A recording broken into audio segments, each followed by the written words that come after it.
Budget 2026 के बारे में सब बात कर रहे हैं, लेकिन आपकी पॉकेट और डेली लाइफ पे इसका असली इफेक्ट क्या होगा? आज की इस वीडियो में मैं आपको बताऊंगी कि ये बजट आपकी जिंदगी को कैसे इम्पैक्ट करेगा। सबसे पहले आते हैं टैक्सेशन पर। फाइनेंशियल ईयर 2026 में टैक्स स्लैब्स या रेट्स में कोई चेंज नहीं हुआ है। ITR 1 और ITR 2 की लास्ट डेट 31 जुलाई ही है। सिंप्लीफाइड इनकम टैक्स रूल्स और फॉर्म्स जल्दी ही नोटिफाई किए जाएंगे, जिससे टैक्स पेयर को रिक्वायरमेंट समझने के लिए समय मिल सके। मतलब ये कि जिन टैक्स बेनिफिट्स के फायदे आप अब तक उठा रहे थे, वो आप इस फाइनेंशियल ईयर में भी एंजॉय कर पाएंगे। हाँ, फाइलिंग और कंप्लायंस अब थोड़ा और इजी हो गया है, जो पेपर वर्क को और आसान बना देगा। अब टैक्सेशन तो हो गया, पर हमारे इन्वेस्टर्स के लिए क्या न्यूज़ है? फ्यूचर्स और ऑप्शंस ट्रेडर्स के लिए STT यानी सिक्योरिटीज ट्रांजैक्शन टैक्स इंक्रीज किया गया है। फ्यूचर्स ट्रेड्स पर STT 0.02% से 0.05% हो गया है। ऑप्शंस पर STT 0.10% से 0.15% कर दिया गया है। आसान भाषा में समझे तो अब हर फ्यूचर्स या ऑप्शंस ट्रेड पर आपकी ट्रांजैक्शन कॉस्ट थोड़ी ज्यादा होगी।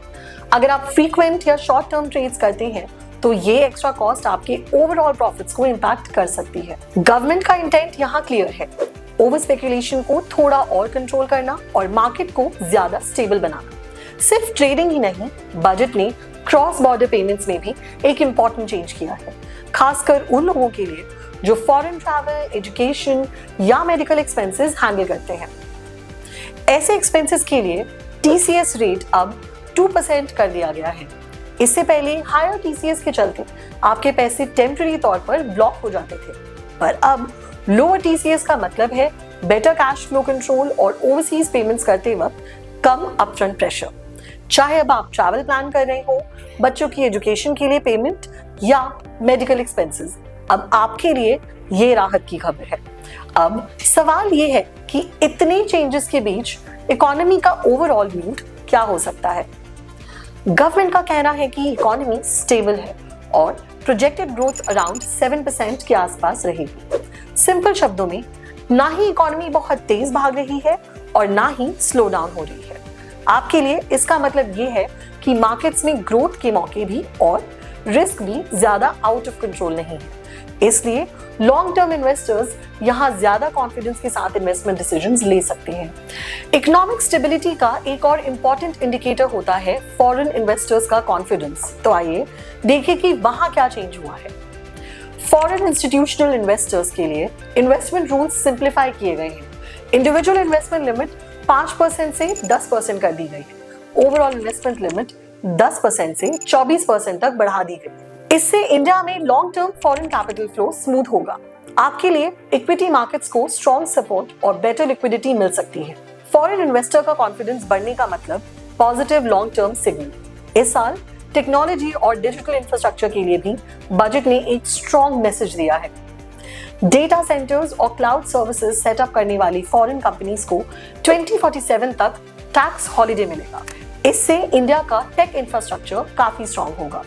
आपके लिए इसका मतलब ये है कि अब ज्यादा ग्लोबल टेक कंपनीज इंडिया आएंगी, लार्ज स्केल जॉब क्रिएशन होगा और डिजिटल इनोवेशन और सर्विसेज में स्ट्रॉन्ग ग्रोथ होगी। मार्केट के पॉइंट ऑफ व्यू से इंडिया को ग्लोबल टेक हब बनाने के लिए डायरेक्शन मिलेगी। बजट 2026 का फोकस सिर्फ ग्लोबल कंपनीज तक सीमित नहीं है, ग्रोथ को ग्राउंड लेवल तक पहुंचाने पर भी उतना ही जोर दिया गया है। स्मॉल और मीडियम एंटरप्राइजेस के लिए 10,000 करोड़ एलोकेट किए गए हैं। माइक्रो एंटरप्राइजेस को सपोर्ट देने के लिए सेल्फ रिलायंट इंडिया फंड को 2,000 करोड़ मिले। बायोटेक सेक्टर के लिए 10,000 करोड़ का एलोकेशन हुआ है। इंडिया सेमीकंडक्टर मिशन 2.0 लॉन्च किया गया है, जिसमें 40,000 करोड़ रिसर्च, ट्रेनिंग और मैन्युफैक्चरिंग के लिए रखे गए। इसका सीधा मतलब ये है कि ग्रोथ अब सिर्फ बिग कंपनीज तक रिस्ट्रिक्टेड नहीं रहेगी। आप चाहे स्मॉल बिजनेस ओनर्स हो, स्टार्टअप फाउंडर्स हो या फिर वर्किंग प्रोफेशनल्स, आपके लिए बेटर फंडिंग ऑप्शंस, ज्यादा जॉब अपॉर्चुनिटीज और इनोवेशंस के फ्रेश पाथवेज ओपन होंगे। सेमीकंडक्टर और बायोटेक जैसे सेक्टर्स पर फोकस इंडिया को लॉन्ग टर्म में फ्यूचर रेडी इकोनॉमी बनाने की डायरेक्शन में लेकर जाएगा। इस सब के साथ साथ इकोनॉमी की बैकबोन इंफ्रास्ट्रक्चर पर भी इस नए बजट में जोर दिया गया है। बजट में 7 नए हाई स्पीड रेल कॉरिडोर्स का प्रपोजल रखा गया है। इंफ्रास्ट्रक्चर स्पेंडिंग का फायदा सिर्फ ट्रैवल तक सीमित नहीं होता। आपके लिए इसका सीधा मतलब ये है कि लॉजिस्टिक्स फास्टर और बेहतर होंगी, टूरिज्म ग्रो करेगा और रियल एस्टेट और एलाइड सेक्टर्स में एक्टिविटी तेजी से बढ़ेंगी। लॉन्ग टर्म में बेटर कनेक्टिविटी से नए इकोनॉमिक सेंटर्स बनेंगे, बिजनेसेस और प्रोफेशनल्स के लिए और ज्यादा अपॉर्चुनिटीज क्रिएट होंगी।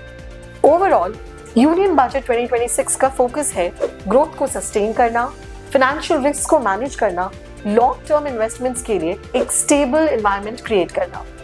आपको क्या लगता है, क्या ये बजट आपकी जिंदगी हिट कर पाएगा? कमेंट्स में जरूर बताएं और ऐसे ही सिंपल स्मार्ट फाइनेंशियल वीडियोस के लिए हमें सब्सक्राइब करना ना भूलें।